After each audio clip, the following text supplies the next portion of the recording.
G'day guys, welcome back to another episode of Level Up. We are back in the shed this afternoon for what will be a cracking episode, given the this is take two. So Sorry. I got Camille, my better half, back with us again today, and we've also got Walter the dog on the floor with us here because he just loves being with us all the time, which is awesome. How you going, babe? Good, how are you? Very good. How's your day been? Busy, very busy. People will probably wonder why I ask how your day's been because we work together, but I'm not always in the office, am I? No, we don't always speak about everything that I do. So sometimes there is a bit of surprise to our day. Yeah, but what have you been up to today? Quoting some new jobs, just giving everyone updates on some other jobs we got coming up next year.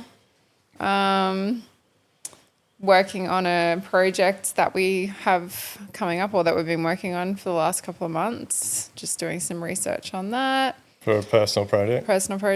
Doing, Angelica and I had some new SOPs that we're working on just to make things a little bit more streamlined with us and the guys on site. So Angelica's my VA, as you know, if everyone else doesn't. And an SOP assistant. is, what is an SOP, Duayne? I think Angelica's more of a personal assistant than a virtual assistant. Yeah, she She's does. very good. Yeah, she does a lot of different stuff. SOP is standard operating procedure. Yeah, I was making sure you knew. She does. We can talk about her first. Angelica's been a big turning point for me in the office because, like, I like to work alone, but also on a team. But with the hours that we do and in and out, and our office is at home. And we don't have really the space to have someone else in the office all the time. We do. We could fit 5 in the office, but we don't want 5 in the office. We talked about this for a very long time, but I didn't know how VA would work in our business, but Angelica's, she's come a long way and does heaps of different stuff for us. So it's not just like the one role that I wanted her to do. She's really adapted to heaps of different things. Yeah, VA is awesome. If you haven't listened to my podcast with Greg from the Duayne Co., go and check it out. And if you are interested in a VA, reach out to us or reach out to the Duayne Co. Let them know that you heard about it on the Level Up podcast. You'll get a special deal. But VAs we've had to learn. Yeah, we've definitely had to learn how to work with them. But across all of our businesses now, I think we've got 7. So they add a lot of value. But I guess to go back a little bit, I've got Camille back on today because a lot of you guys and girls that listen and watch the podcast and follow me on social media quite often ask like how I get everything done, how Camille and I do so much. We get a lot of questions about what does Camille do. We get a lot of wives and partners that reach out. So and Camille's very open about what she does in the office. I'm very open about telling everybody, like, if it wasn't for Camille, we couldn't have what we have and do what we do. So I'm a very good delegator. You are a good delegator. Oh, my God. And Camille's very good at organising and making the shit happen. So I'm not a very good receiver of your tasks that you delegate to me sometimes, but I normally come around, don't I? Well, let's talk about that because communication has been a big part of us working together. Yeah. I don't take it from you very well when I'm in a bad mood, I should say. So. And I've had to learn, like. You come in and you're like, storm it. And like, I need this, I need that. And I'm like, could you just sit down, chill out for a second? Now send me an email. Yeah, send me an email. I don't like to don't tell me because then I've got to write everything down. Email me. Yeah, I think I was like from a lot of blokes and wives that we hear from, you're all very similar to us. So if we share our stories, hopefully it'll help you guys out. But Camille, if you haven't heard the stories, like Camille got thrown in the deep end. Our youngest daughter, Violet, Camille came off maternity leave. I was about to go back to work. Camille had worked her way out, was very successful in corporate sort of world, and we thought it would be a good call to get her into the family building business. And it was very difficult, very stressful, and I think it only took about 3 hours for Camille to go, fuck, I'm out, I'm not doing this anymore. It was probably less than that. That was 10 years ago? Okay, so from the last podcast, we really need to do a timeline of this. But So Violet's 12. Yeah. She would have been 1, so 11 years ago. Yeah. So, and a lot of, like, I do think there's a lot of people that would have divorced or walked out on each other or gone and got jobs. Like we've definitely been through some challenging times, and not all of it, but a lot of it has been me, like my personal development and understanding more about you. I used to walk in the office and just, as I was walking in, be rattling things off to not only Camille, but other people that worked in the office as well, and thinking like that was fine to do that. But we must stop and listen. Duayne said to the room. But that's just you coming in and just like letting it out because you've been thinking about it. That's how your brain works a million miles an hour. So you think, well, you thought you just come in and like blurt it all out. We would stand to attention and quickly, not that sounds awful, but in that way. Whereas now it's like we have a process for it. So I had to say to you, and I had to say to Todd at the start, like, don't call me before this time. Only ask me for these things during these hours. Todd's one of our supervisors. Yeah, sorry. If you need something ordered for the next day, like you have to do it this time, because if I didn't structure my day and make sure you understood that, then nothing would get done. Yeah, so I think it's really important knowing people's, like setting expectations and understanding how different people work. Well, we have talked about this before. The wheel that Helen did with us. The disc profile. Yeah, so I actually spoke to Helen about some stuff today, but I told you about that when I first come on board, saying, I don't know how you guys don't understand, like, working with different personalities, how that works on site, like getting more team communication and culture, like KPIs, like all of these things to make things more streamlined and people understand what their roles and tasks are. And you're like, it doesn't work in this industry. You don't understand. Yeah. And Helen was like, why do you think like he didn't understand or take that on board? I'm like, well, he didn't know what I did in my job. I didn't know what you did in your job. So when I offered advice, like I've really been thinking about this today, I don't think you took it on board because I didn't know we both didn't. We both didn't quite understand how things worked. Like in the position we're in now, like as you know, like I ask now, like if someone says something to me, I'm like, well, explain it to me. Like, what is it? Whereas in the old days, it's like if I didn't understand it or know what it was, I wasn't interested. And that held me back for a very long time. So. You've got to be open-minded. But for anyone that's interested, Helen that Camille just mentioned, Helen is actually our leadership mentor in Live Like Build business. She runs a business called Leadership EQ. She's got a book called Leadership for the Everyday Leader.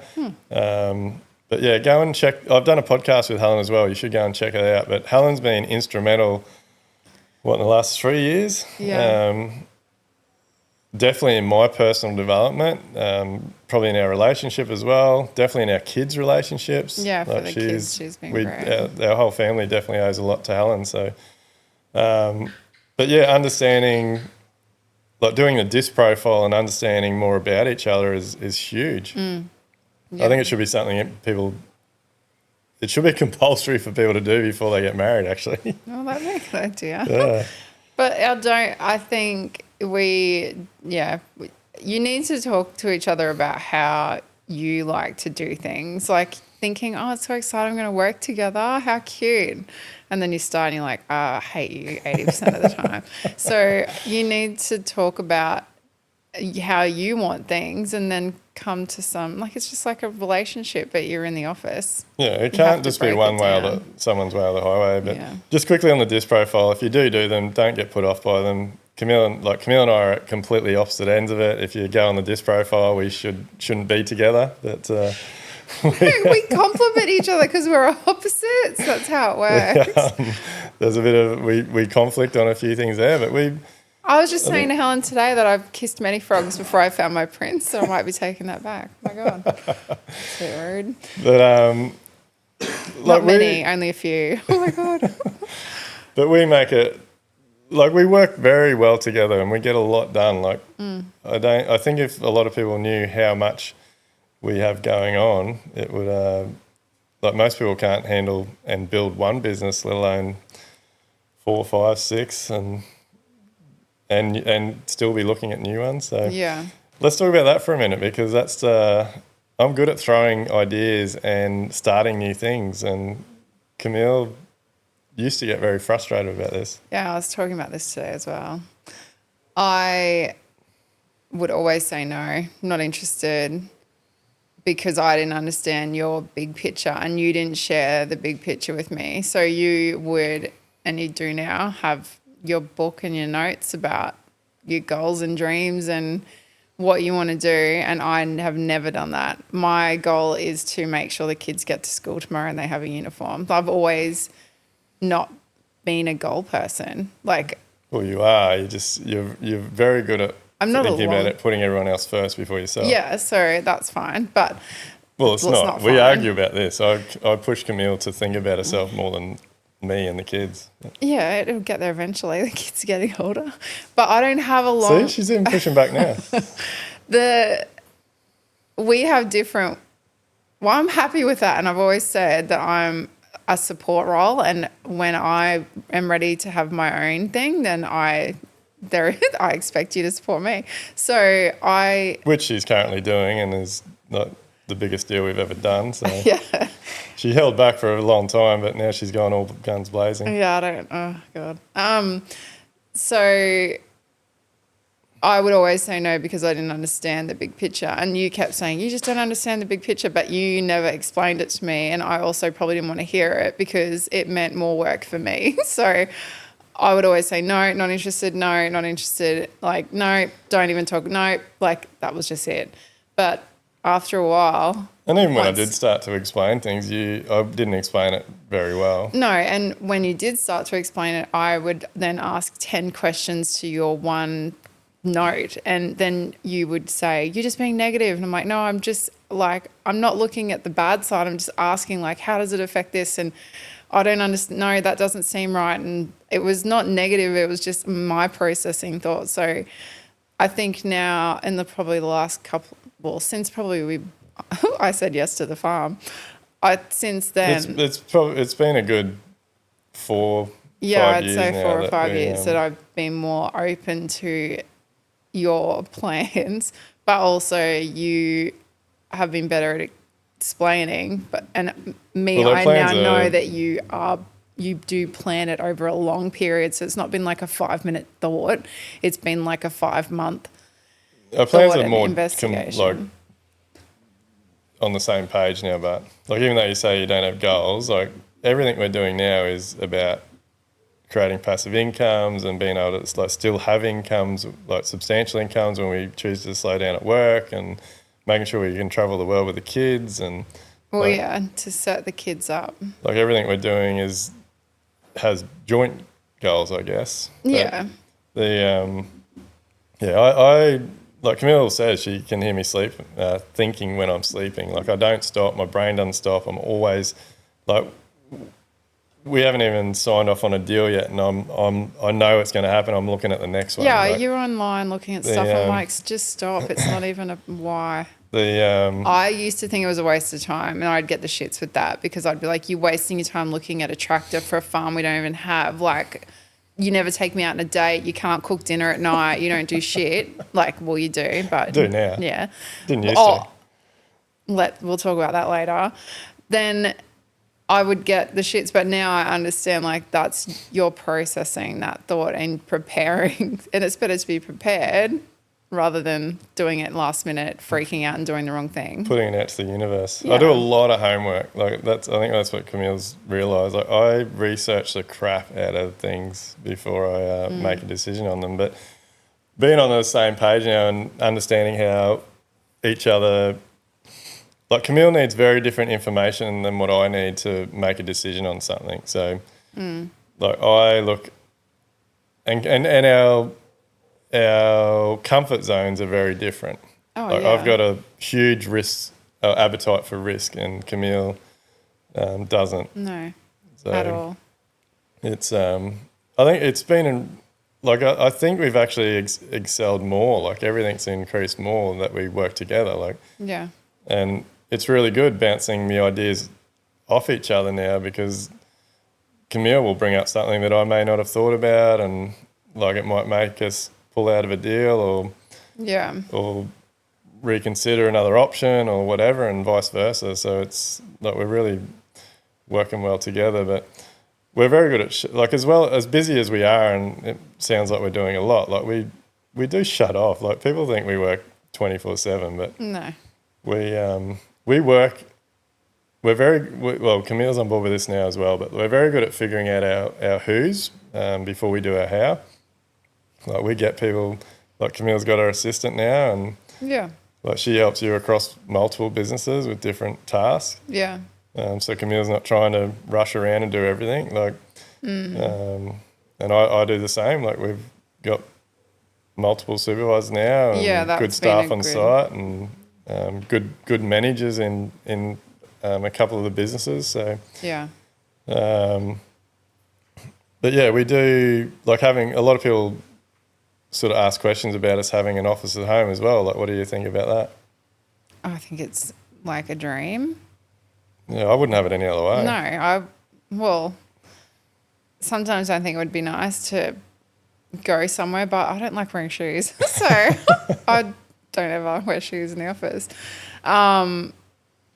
You're at home, you can do things while you're at work. The kids are there, you don't have to worry about them.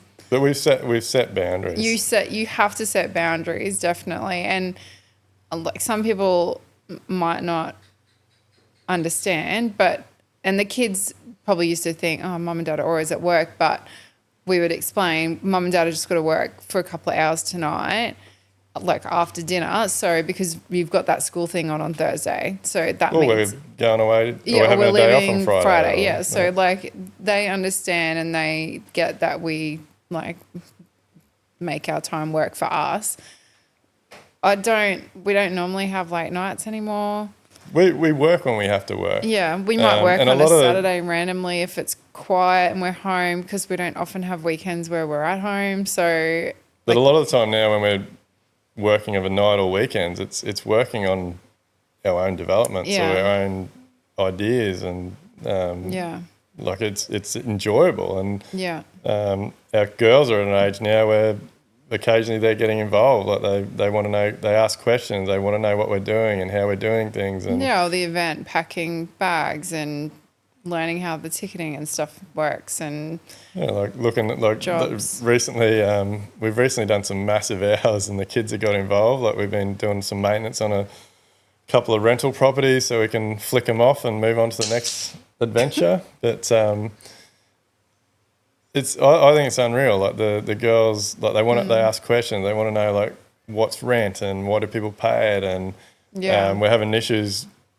Like we've had issues trying to get one tenant out of a investment property, and they want to know like what happens. Like how can you do that? Like can you make them pay that? Like do they have to pay you back? Like they're learning. They've got lots of questions. Yeah, now they're starting to understand the value of money a little bit more, and like we pay them, like they get paid for the hours they work, so they negotiate their hourly rate too. Sorry, Walter's just trying to play with the rock. It is good for them to see. But yeah, back to the office thing. Like I feel like we've had offices at home in the past. Like two of our homes, we had offices at home, and then we had some industrial buildings, and we've definitely had bad experience. Like our first office at home when you first started, like Lottie was 2, and Lottie would have been 3 and Violet was 1. Yeah. And so that was hard and stressful. We also got married that year. So I mean that was stressful. We've learnt to set boundaries. Like we've continually just adapted and improved. And like I couldn't have it any other way now. Like I really enjoy that we've, like the current house we're in now, like had a really large 2-bedroom granny flat down one end, and so we literally just gutted that, and it's now got basically a big boardroom type desk and a plan table and a separate desk a separate office where I am, its own bathroom. Like we lock it off. And it's you closed, shut the door. Yeah. It's closed off to the main house. Yeah. So, but the kids can come in there and do homework of an afternoon. They come in and hang out. Like if we're doing stuff, like they'll put their AirPods in, which isn't great, and like colour in and stuff. So it's not like we separate ourselves from the rest of the house. If they're home, they will come in and have a chat and chill out or ask what we're doing. Yeah, but you've got to have standards, don't you? Like for people that are running home offices, like you've still got to set working hours. Like turn your computer off. Yeah, turn the computer off. Just like Camille, something we argued about for a long time. Like we would leave the office, but then I would continue asking questions and at night. You can't. While we're having dinner and while we're watching TV, like, oh, did you get that done, or have you done that, or have you heard from them? Going to bed. Don't forget about this tomorrow. I was like, I care right now. You can't do that. That is off limits. Yeah, well, if you want any action, you shouldn't be asking work questions, should you? But I had to, and then you did it for a while. Like there was a period there where you were under the pump, and you're like, have you chased this person up? Like, did that get done today? But we've learnt now, like once you walk out that office door, like there's no work talk. Like I think using the programs and stuff that we do for the team as well really helps. So like with Slack, communicating with each other. I mean, it's not like every minute you're putting something on there, but if you've got some questions, you can set the time as well. So if I have a list of things that I need to check with you, and I know you're going to get up at whatever time and do some office work before you go to site, I can schedule some questions, tag you in it, and then you can get back to me in the morning. So you can like get it out of your head. You don't have to write it down. You don't have to do an email. And the team also, like, and they know every day they put a list of the tasks that have been done on site and what's been booked in and things. So we can see what's being done. You've got to pre-think about what you need to do, so you can just leave it in the office and not take it out of the door. Yeah. I think there's a lot of value in, it goes the other way as well. Like I know some builders that their wives or partners just aren't interested. They've got their own careers and they don't get the support, and but that's fine. Like I think it's one of those things, like you shouldn't expect your partner to help you out in your business, and in those scenarios it's up to you to understand your costs and allow enough. Like Camille, this is probably an important thing to talk about. Like a lot of wives and partners work in construction businesses for free. They don't get paid a salary. Like Camille and I both pay ourselves for the roles we play. Yeah. It's a business cost. It's built into it, and actually it is really important to talk about this, because that was another reason why we had a lot of arguments and frustration. I think in the early days, like initially we thought, like Camille will come into the business, like we're ahead of the game, like free labour, won't have to like free admin, and like for your mindset, like I can understand why you struggled for a long time, because you're like, fuck, I'm not getting paid here. Like I'm doing all this stress and the business isn't making money and I'm not getting paid a salary. Like, plus you have more stress on you because I was saying I didn't know anything about cash flow of the business when you and Sharon would talk about bills. Like when I started hearing those things, I was like, are we okay? Like what's going on? And you're like, it's fine. This is just how it works. But I'm like, that was another added stress that I actually knew what was going on in the business. But because before that, it'd be like, how was your day? What did you do with the kids today? And then like you'd be putting them to bed and you'd go to bed. You wouldn't really talk about it. All I'd know is that your phone would be ringing at night or like whatever. But when you start working in it, you have to understand that whoever's helping you has got that another burden on them that they don't understand. They're worried. Like they're now like, this is a big responsibility on them too. And that was really stressful. Yeah, it's really important to make sure that everyone in the business is getting paid for their time. And again, like Camille trusts me a lot now. Like she knows that I'm all over the numbers, that I don't make decisions that risk the family. Like it's like I'm reviewing the numbers constantly. Like I know what's going on. but yeah, there's so many things that can lead to stressful situations when couples are working together. I think it's a good point that Camille just touched on then. Like when they're like husband and wives doing, or wives and partners doing work a lot of the time after hours, weekends, just sort of jumping in to help their partners out and keep the wheels turning. Yeah, like you can understand how they get really stressed when they don't understand the ins and outs and the finances and so yeah, like I think have open conversations would be a big bit of my advice. Yeah, just write down your roles and tasks, what you expect of them, and how much time needs to be allocated to those things. Because, you need to understand each other's roles and tasks a bit more, I think. Yeah. And then what advice for people have you got for wives and partners that are in a business that has grown a little bit, where they maybe are working full time, and it like, from my point of view, like you getting a VA has been a massive that's change. been a huge. That was really scary. Like your famous words, it's not going to work. But at the start, we had our bump at the start. I probably expected her to know more than she did, but that was my fault. I had to learn how to train her too. I've never had a VA, and work at Suncorp training someone, that was very different because it was like a clear process and we had like rules and regulations we had to adhere to. But with Angelica, I knew what I was doing, so how did I need to relay that to her for her to understand? There's risk involved, but there's so much reward, and it is really scary, but it's like so worth it. How long have you had Angelica now? She's been with us for a year. Yeah, and like as Camille touched on, like we had a big hiccup. Like within 3 or 4 weeks, we actually were. I was like, this isn't working. We're going to get rid of her. But the task that we gave her didn't suit her. Well, it wasn't they didn't suit her. Like I didn't train her enough to do it. Yeah. I find, and it's like an apprentice, right, on our jobs, and we've talked about this. So like, it's not like they're working for OJ Pippin where they're like doing frames constantly.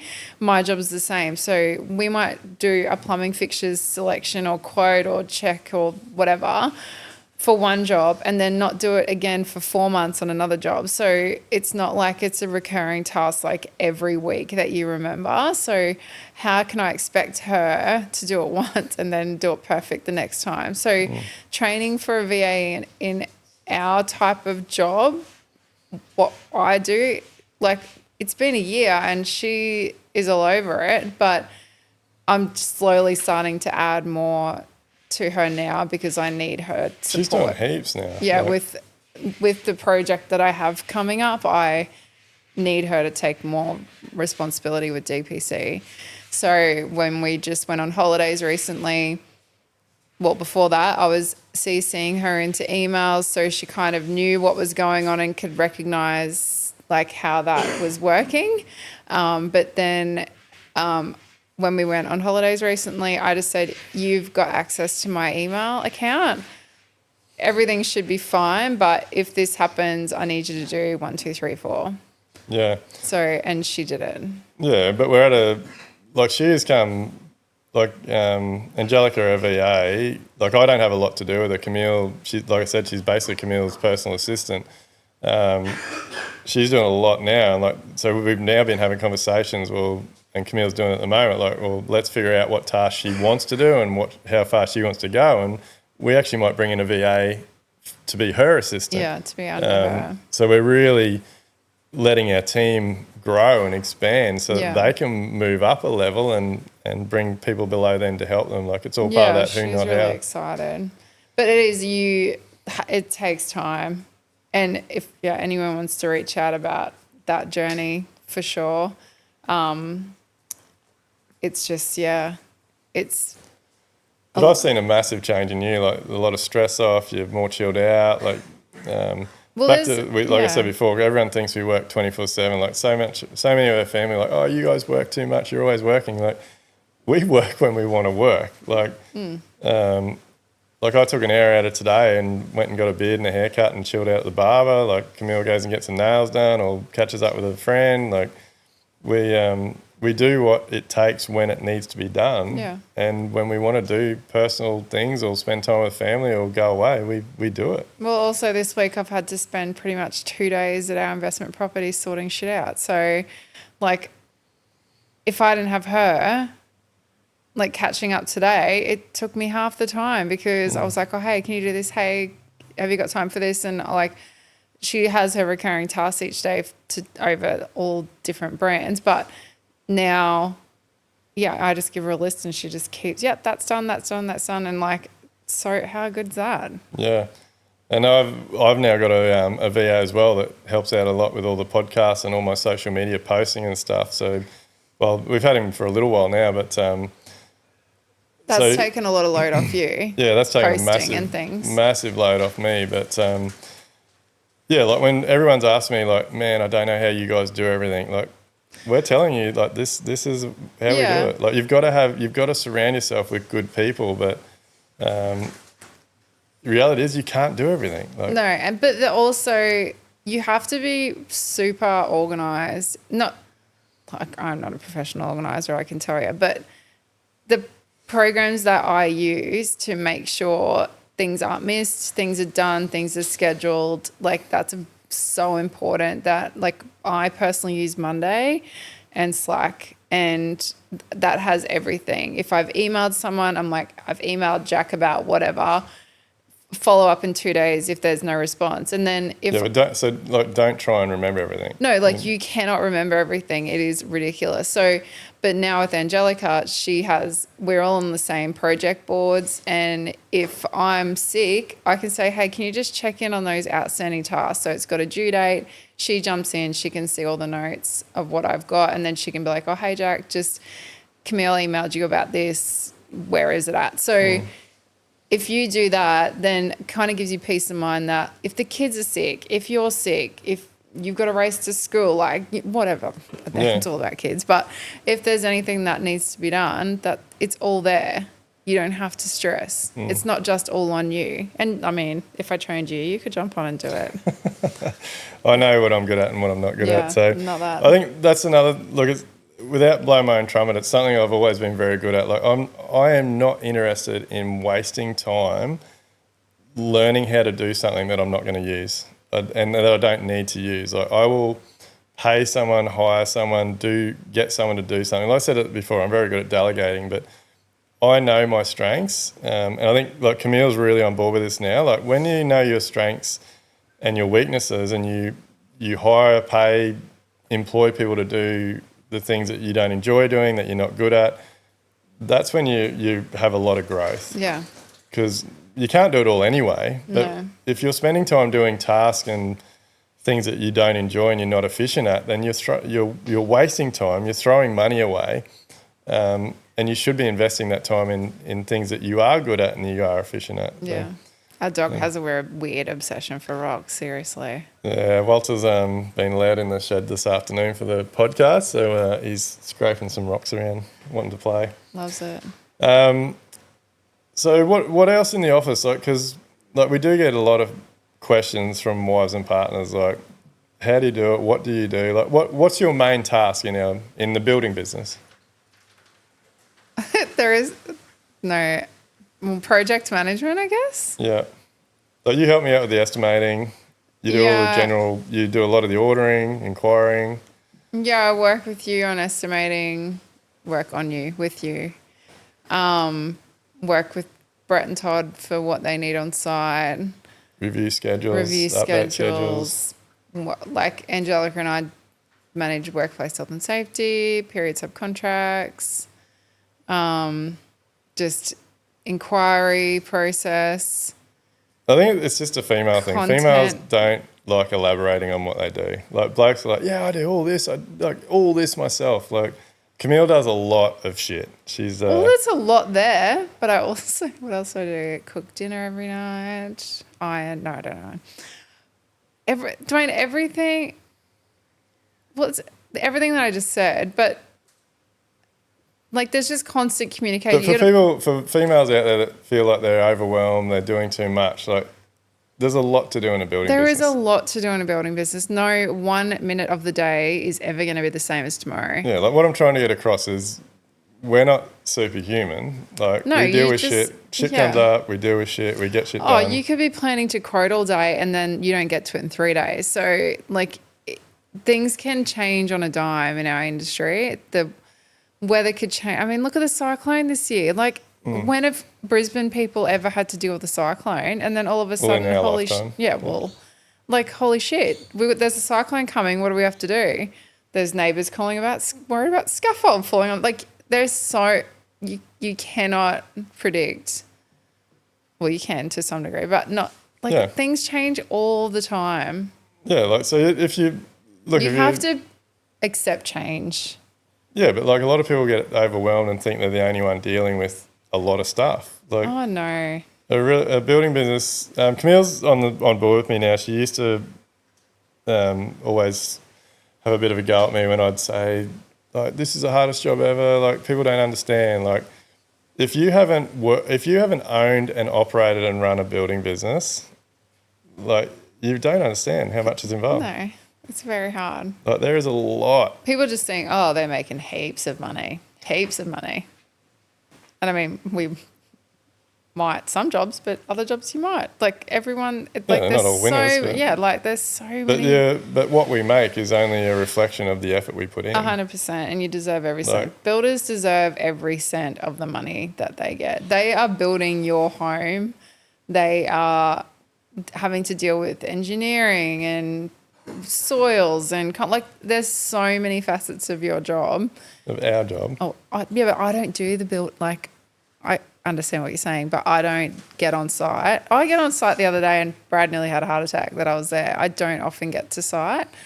So I don't understand. But the sites don't operate without what you do. No, but they also don't see that. So like we should do a role reversal one day and see how they manage that. But yeah, if I don't order stuff and it's not there, then they can't tile or they can't do joinery, like whatever. But the industry is extremely hard and you really need to make sure that you have an open mind and communicate and make sure you're okay. But look at the mental health in our industry. It's insane. Yes. And divorce rates, divorce rates in general are insane. So you have to, and I hate talking about this on this podcast, I've done it before, but like the horror stories about if a builder's not in the right headspace and you're working together and this happens and then like the families are affected very badly. That's not nice. Yeah, no, and look, that's why we have an agreement, like we've discussed it. This is why we openly talk about this, because I know there's a lot of people out there that are stressed by running building businesses, a lot of wives and partners that have been thrown in the deep end and don't necessarily understand the role or what it is they're doing. And a lot of blokes, like a lot of tradies, a lot of builders out there that just expect their wife to be able to help them out. And if your wife has worked speak to them badly, treat them poorly and wonder why the relationship is souring. But if your wife's work or your partner, whoever, has worked in an office, it doesn't mean she's worked in a construction business office. Like it doesn't, just because a lady or whoever, I don't want to put a gender on it, but whoever, if you've had a job that's like an administration role, it's not the same in every industry. So you have to learn. I didn't know what anything was when I started doing this. Yeah, so blokes, don't put too much pressure on your partners because it... And if they don't want to do it, leave them alone. Yeah, 100%. You'll find help from somebody else. Don't expect them to help you out. But so we've covered a lot about working together, having a home office. Let's talk about the Level Up experience, the big event. Yeah, that was cool. And I guess that can tie into a bit of a recap maybe. But yeah, that was a lot of work. It was a lot of work on top of everything else. Yeah, thanks, Shay and I. Honestly, Shay. The event was definitely one of my crazy ideas, which, as I've spoken about it, we did it to show that I'm serious about what I'm doing for the industry and creating new industry. And Have you explained to people that there was no profit in that whatsoever? Yeah, and it cost us a lot of money. Camille was took a I don't know if she's my Christmas present will be large. I don't know if year. she's even on the same page now. But look, we got some sponsors on board for that. Massive shout out to Brett for getting behind us. Pro Climber, Off-Road Creative, all the guys, everyone that supported us, everyone that showed up. But yeah, that event, and I guess this is something just in business in general. Like, people don't understand what sometimes gets put on the line to start things. Like, the Level Up experience cost us, like, we lost a lot of money. Don't say the actual number. More money than people would think. And it didn't lose us money. We shouldn't say that. It was a good investment into what your passion is. Yeah, so it's again, it's back to what you see value in. If you talk dollars on paper, we lost a lot of money. Like, it physically cost us out of our bank accounts a lot of money to put that event on. But the flow and effect of that is the personal brand's grown, the business has grown, and we've become more recognised for what we're doing. People really believe in what I'm doing now. Yeah. So in business, you have to do that. Like, you've got to spend money to make money. But it was an incredible event. Small or big, you don't have to go crazy. Yeah, but like, it was awesome. It was really good. Yeah, Camille, Shay, Kathy. Like, we had a lot of support for that. But I definitely underestimated. Like, that was an enormous. We've actually had people since the event ask us what event company we used to help us pull it off. Like, people can't believe that we put an event on and we didn't have an event company helping us pull it all together. Plus, none of us had done it before, so we were like, we made good decisions. I think we did pretty good. Yeah, and yeah. Look, if you're interested, I'm still. It's not happening for 2026. Sorry. 2026 there is going to be some smaller events, but we will be having a Level Up experience again in the future, and I can guarantee you it will be louder, bigger, I was going to brighter. Say, let's not say. I did say to Angelica the other day, because we've said to Angelica that if we do one next year, that we would fly her over from the Philippines and have her with us on the day, because she was like instrumental in my day. I was like, Angelica, I need this report. She'd be like, okay, it's here. Like 5 minutes later. So we were like, you will be with us, you'll experience it, you'll get to like see Australia and stuff. And she's so excited. And I said, if we do, it will be at the end of 2026. So I'll let you have that a little bit at the time. So yeah, stay tuned. But look, we will definitely do it again. We've had huge support from all the a lot of the suppliers and stuff that come along to the first one. They want, like, people want it to happen again. We've got all those suppliers that weren't really interested but were poking their heads around the corner and saying how cool it was. We'll definitely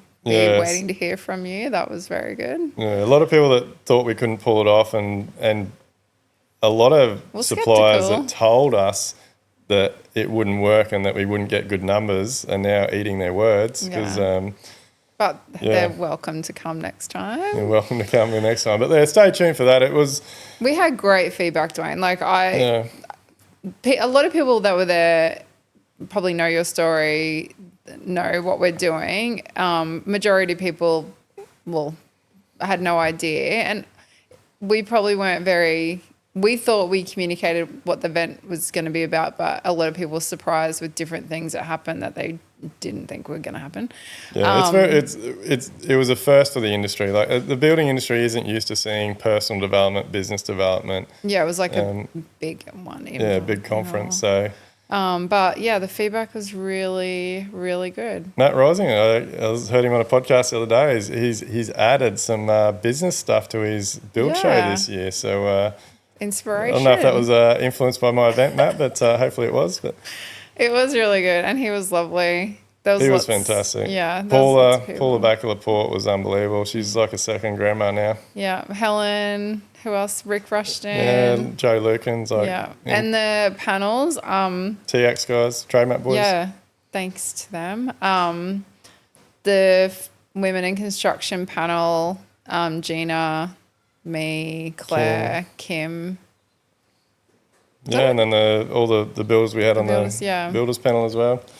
Yeah. But So the feedback was stay tuned for that because excellent.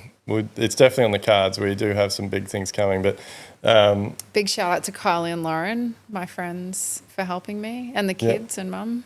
Yeah, and Crystal and Craig, Cafe Lacuna at Wavell Heights, if anyone wants a coffee. Yeah, our kids were unreal at that event. They helped out so much. They learned what customer service is like, good and bad. Yeah, they negotiated their rate we paid them for the hours they worked that day, and then at the end of the day they were blown. Like when we added it up, they're like, "Oh, look, is that what I get?" And they were super excited. And then they ended up coming back the next day to help me pack up. They're like, "Oh, if we come again tomorrow, will we get paid that again?" I was like, "Yeah."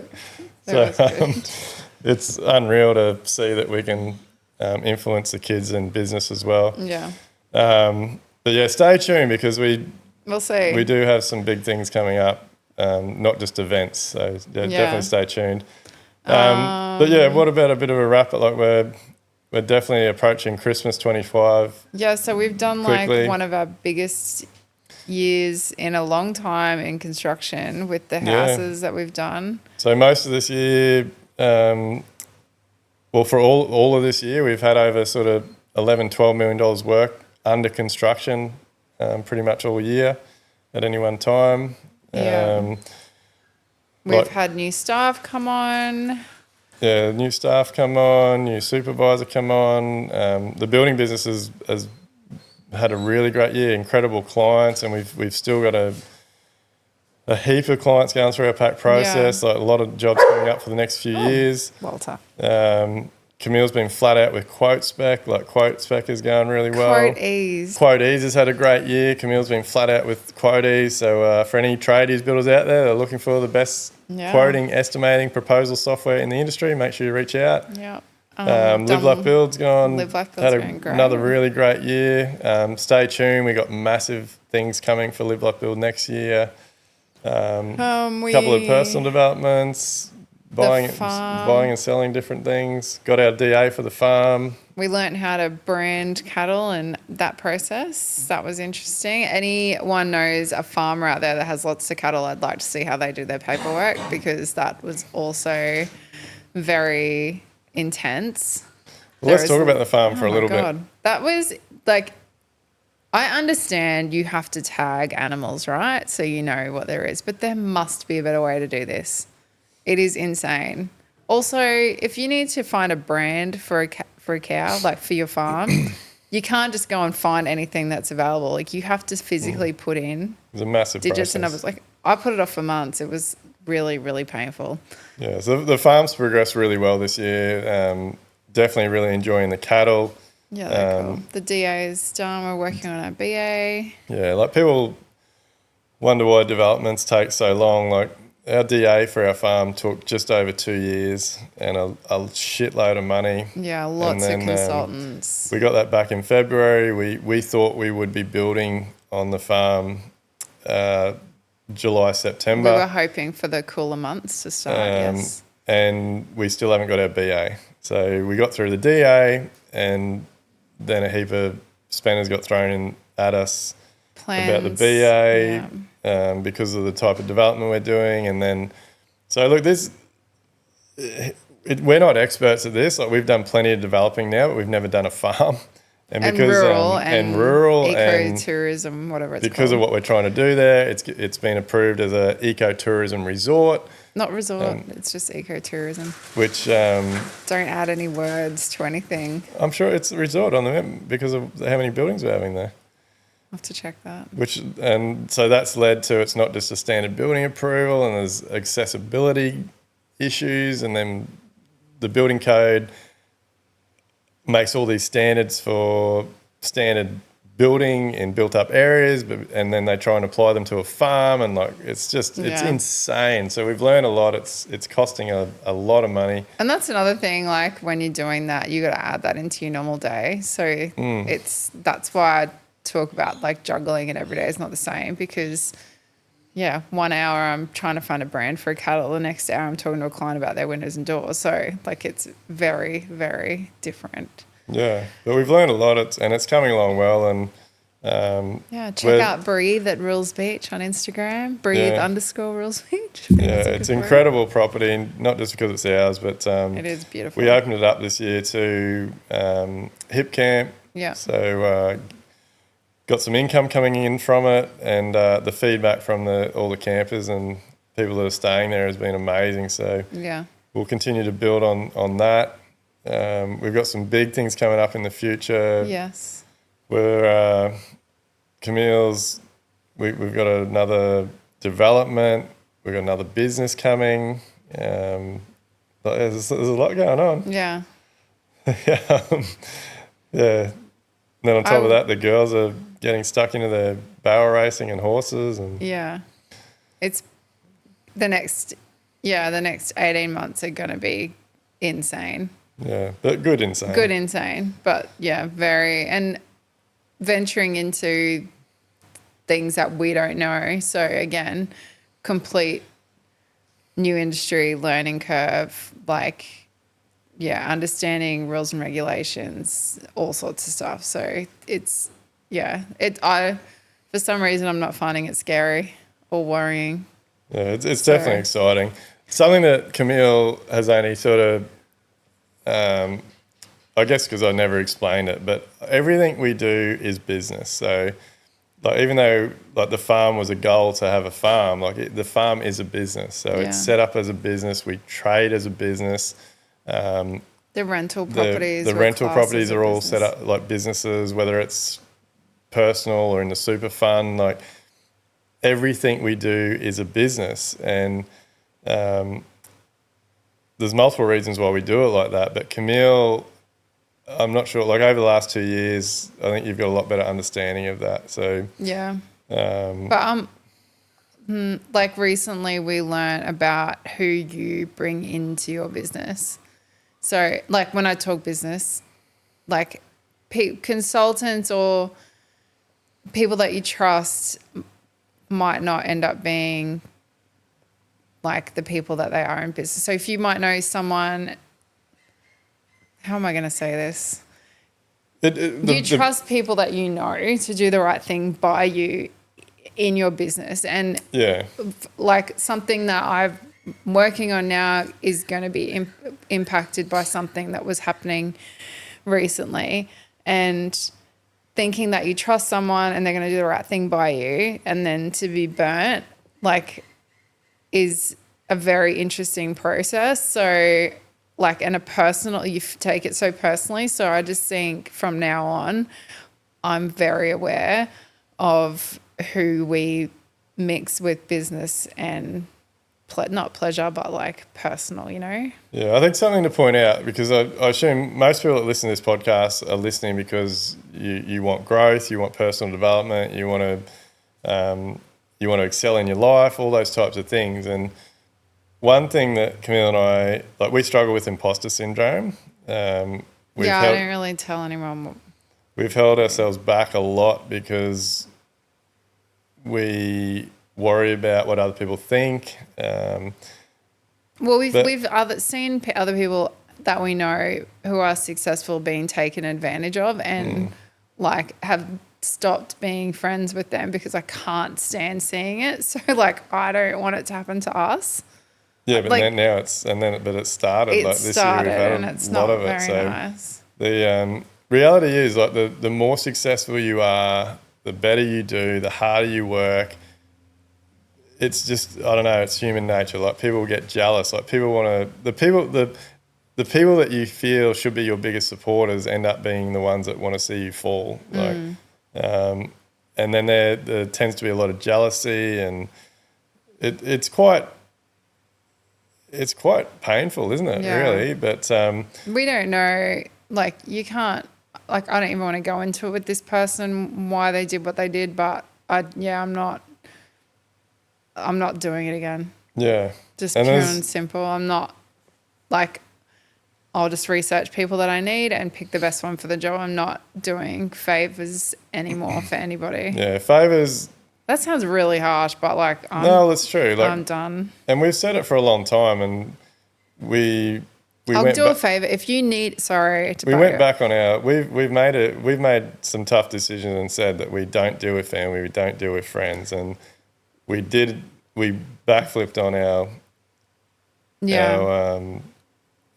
Well, I'm not sure what to even call it, but we slipped on this one because we thought it would work, but it just hasn't. So I think for anyone out there that's growing, like, you're always going to have issues with friends, family, and Camille struggles with it more than I do, but acquaintances and stuff. But we have a really good, a great friend that gives us a lot of advice. They're investors in one of our businesses. They've done really, really well for themselves, and we really respect what they say and stuff. And they've told us for a little while, as they've seen us doing better, that you've got to treat everything black and white. Yeah. Like, it's as simple as that. And there's going to be situations where the other person may think it's a bit nasty or it's not the right thing to do, but at the end of the day, it's as simple as that. Like, everything's black and white. Yeah. And if you run your businesses and your life like that, it actually ends up being easier. And I think, believe it or not, you actually find out who your true friends are. Yeah. I really struggled with that piece of advice because, you know, I want to support I want to support others in business and that, but you can't expect them to support you back the way that you want to support them. So, like, we've supported this person and given them business, and like, it's so disappointing that it's not reciprocated, but it's a really good lesson learned. Yeah. I think you can, like, you always say you can't expect, but I'm like, but like, there should be some like bit of standard. It's something I learned a long time ago, and it's taken Camille longer to get on board with it. But yeah, you shouldn't expect things from people, like. No. And it's just reality. Like, generally in life, friends and family are the ones that will give you the most pain, cause you the most grief, and hopefully take not. Advantage of you hopefully the most. Not. So just be careful with what you do, because the more successful you are, the more you grow. It's all growing pains. It's all part of it. We're here but don't get me wrong, like we are here to support our family and friends, the genuine ones that, like, you know, we know aren't taking the piss. Yeah. But yeah, it's just. Camille and I, we're off. Sorry, I'm still on the fence. I'm like trying really hard here. We're like, Camille struggles with this. Like, the better we do, the more we can help other people. Like, we're actually off tomorrow afternoon to the Astley Special School. Like, we've donated a few things over the years, but we donated some more money, and they've invited us along tomorrow afternoon. The kids want to show us what they've purchased with the money that we've donated to the school. So that's last time I went there, I couldn't stop crying because I'm pretty emotional around disabled and autistic kids. I think they're incredible humans and they deserve a lot. So yeah, they made some very cool stuff last time too. Yeah, I'm really, really excited about that tomorrow. So look, I guess don't take this stuff the wrong way. Like, everything we do is about the better we do, the more people we can help, the more people we can support. And you got some big ideas for that next year too, which will be very cool if you can pull them off with some other builders and things. And got some big stuff coming along those lines. But so 2026. I mean, we're October, so when is this coming out? Yeah, so this podcast will be out by the end of 25. And look, all I can say is stay tuned. Like, with Camille's help and the rest of our team, we do have some incredible stuff coming next year with all the businesses, but definitely around my personal brand and Live Life Build. So, and my special project. And definitely stay tuned, because I definitely can't wait to announce Camille's next venture. Mm-hmm. It's going to be pretty special. So what else do we want to talk about before we get out of here? I think just congratulations on what you've done this year, and you as well. I'm sure about your other thing that I spoke to Helen about today? I don't know what you spoke to Helen about, but she interviewed me. Oh yeah, I'm sure you picked up through this podcast. Like, Camille can't take a compliment. She puts everyone else before herself. So Where are you going? Like you're just saying, no, congratulations for everything you've done this year, but it's not just me. It's like No, we do this together. Yes, we do this together, but you've done a great job. Yeah. You've actually, I was listening to a song this morning, No Bad Days by Macklemore. Everyone should listen to that every morning. There was stuff about there like standing your ground, keep what you're doing, don't listen to the haters, all that stuff. Like, I really struggle with some of the comments people put on your Facebook and Instagram about what you do. I don't know how you ignore it. I think it's insane, but like, just keep doing. It's helping so many people, and that the event really showed that people are invested in what you're doing and helping them. So, like, I think it's really Look, some people think it's harsh, but I'd tell Camille all the time, like, I don't have time for people that aren't improving their lives or are stuck in the trenches, because like if they, and a lot of people comment because they don't understand the intent behind it, and they don't watch the whole video. And they don't watch the whole video. Watch the whole video and then I learned make a comment. I learned it from a very big guest we brought out to Australia this year. Like, don't look at your comments. Like, before we go, because I know it's something else that a lot of wives and partners struggle with. Like, how do you switch off? How do you chill out? I love a good reality TV show. I know that's lame in some people's eyes, Duayne, but I love it. I have my beehive that I check and go and chill out and watch them. Like, watching them makes you feel very insignificant in this world. The chickens. I sound like a homebody. I mean, my veggie garden's a lot to be desired at the moment, but walking with my friend Kylie, we've just cancelled the gym membership, but because we miss talking, like, we're walking now and talking because it's so good just to walk and talk. I did that with Cara before we left Redcliffe, and like it's like your debrief, like go for a walk with a friend or call a friend or whatever. Like, it does the world of good. What else do I do? Washing is very therapeutic for me. Camille does a lot of stuff that I'd tell her all the time, like, get someone else to do that. But it's her thing. She does it. She loves it. I have a cleaner now once a fortnight. That helps. Yeah. But yeah, the bees, having a hobby that kind of just makes you like just question your day, really. Like, having the bees was, I wanted the bees not for the honey, but for like the planet. But I wanted to learn something new and just, I don't know, have a new little hobby. But just even sitting down there watching them going in and out of the hive is very therapeutic. Like, when I go check the chickens sometimes and you look over into the sun and you can see them zooming in and out, you're like, man, they're busy. Like, they have to fly so far to get what they need to make sure their colony survives. I know it sounds pretty lame, but it gives things perspective. Yeah, but it makes you realise, and it's insane. So I love it. Just stuff like that. Yeah, so I think everyone doesn't have to go out and get a beehive. Yeah, no, I really appreciate you coming on and sharing some insights into you. I'm sure we'll get Camille back on the podcast again at some point.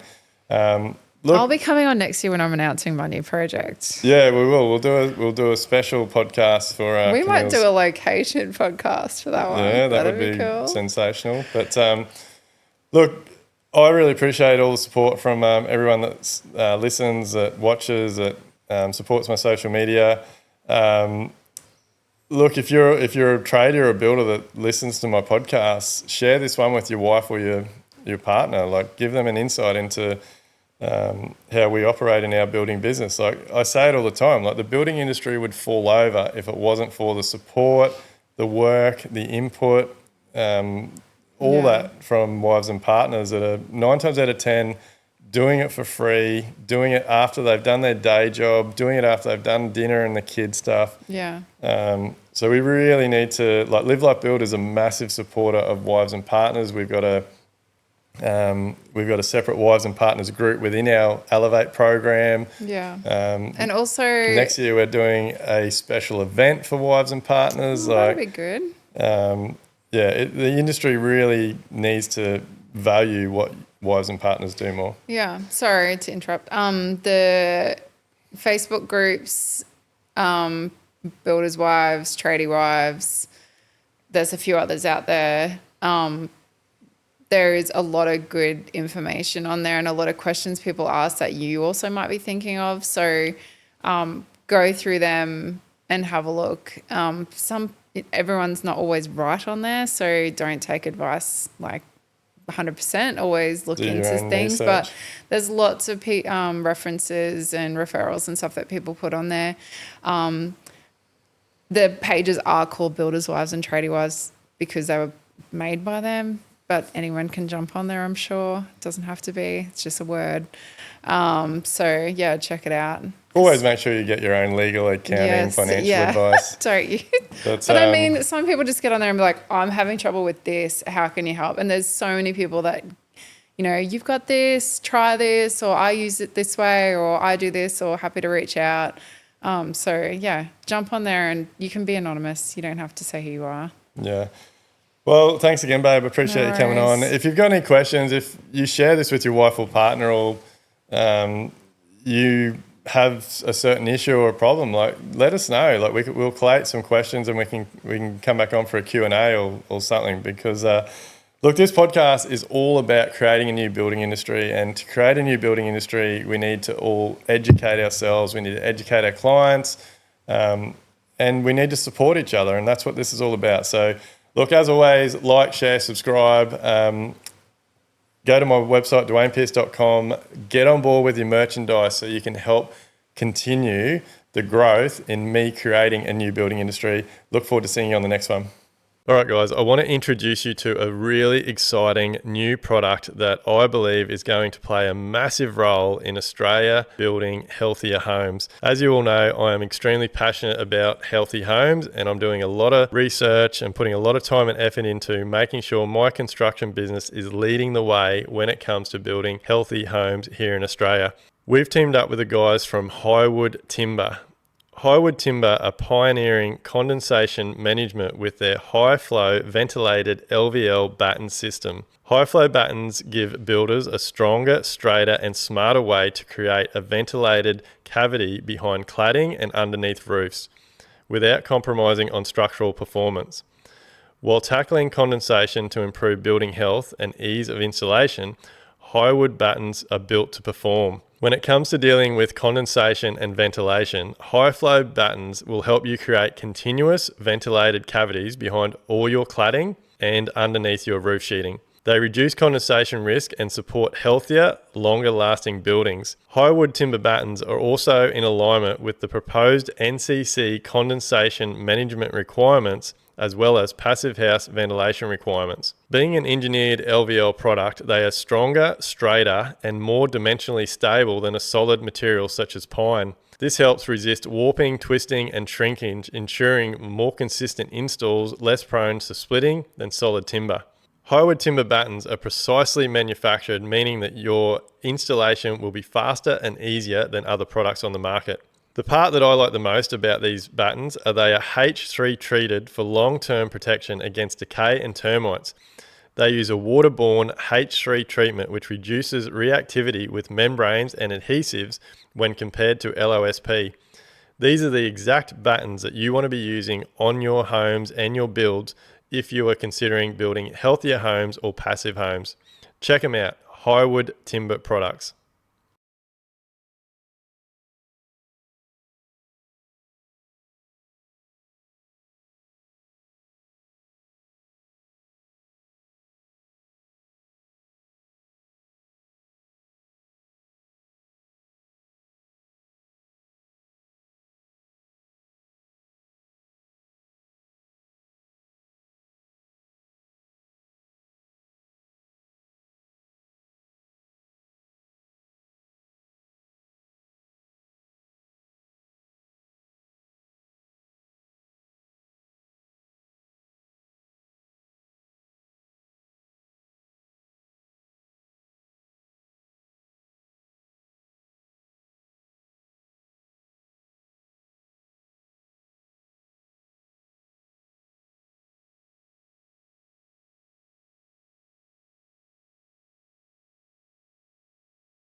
all cameras and sounds. So, enjoy podcast. Have a good one.